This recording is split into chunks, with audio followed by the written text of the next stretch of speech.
The repetitive bass pulsates from inside the club. Somewhat muted, it provides a fitting backdrop for the business to come in this back alley I call the bazaar. Very few people enter the bazaar, as very few know of it. Only one item is peddled here. My item. Relief. Before you ask, I'm not selling heroin or meth. Those drugs harm people. They promise euphoria and ultimately deliver pain and suffering. I don't sell prescription drugs either. Those pills destroy more people than illegal substances, believe it or not. No, what I sell cannot be found in a pharmacy or on a street corner. I deal in an absolute. I disperse a release. You might be questioning why I deal in an alley behind a club if my product is so revolutionary. To which I say, if it ain't broke, don't fix it. The shadows allow for uninterrupted dealings, and the staff doesn't seem to mind that I'm here. They probably think I'm distributing ecstasy, but I'm not looking to hook anyone or create a dependent consumer base.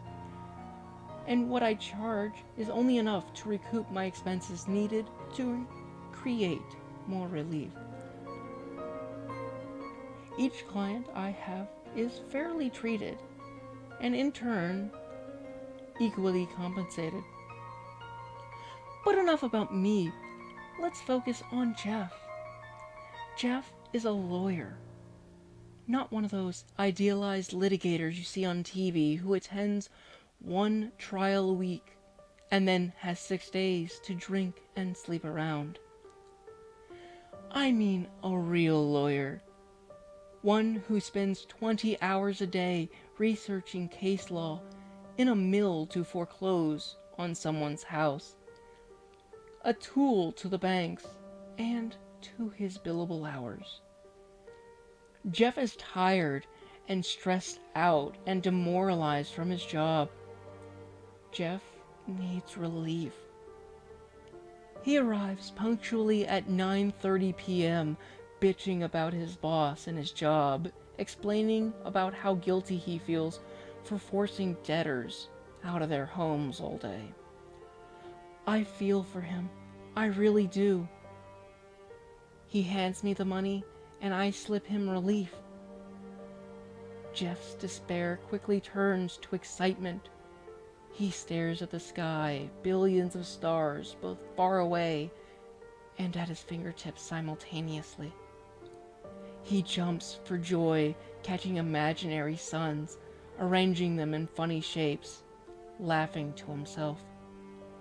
Jeff has completely forgotten about the lives he's ruined, the homes he's broken, and the families he's shattered. Jeff wanders down the alley, away from the noise and the squalor. After some patient waiting, Joyce arrives at midnight. Joyce is a humanitarian worker. She spends most of her waking hours rebuilding homes and communities down in Tijuana, where poverty and violence have all but decimated the populace. Joyce feels defeated and depressed. Every day, she puts all of her effort into fighting the system, only to see little to no change. For each house she builds, a cartel burns another one down. Joyce greets me with tears, begging for relief. I supply her the necessary dosage and take the small compensation. Almost immediately, Joyce's tears are gone. She dances and frolics with imaginary children in a field of luxurious flowers. She experiences the depthless cornucopia of wealth and indulges the impoverished families who feast and celebrate through the night. She is no more aware of the crushing tragedy occurring across the border than she is of the homeless man half dead by the adjacent dumpster. Joyce exits shortly after.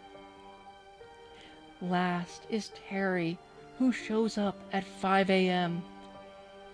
Poor Terry.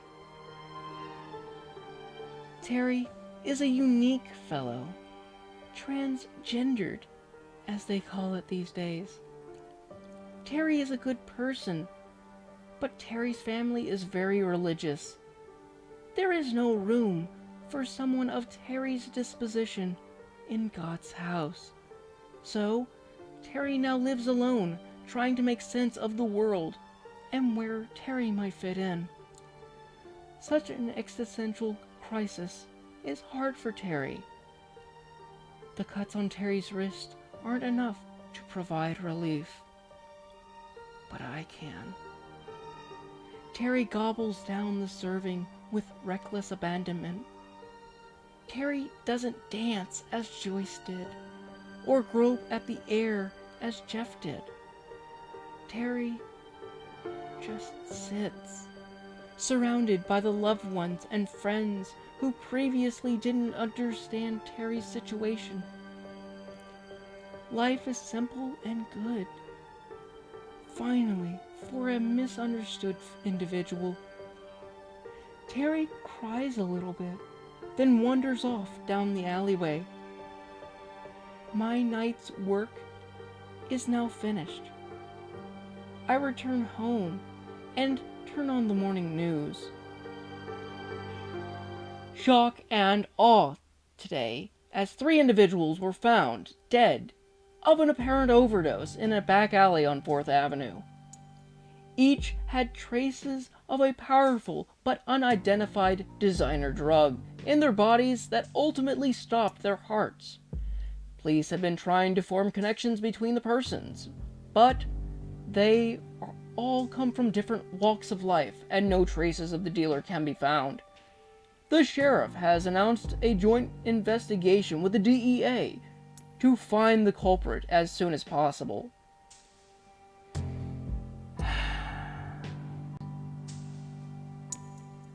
I'm not a chemist. I'm not a pusher. Hell, I'm not even human.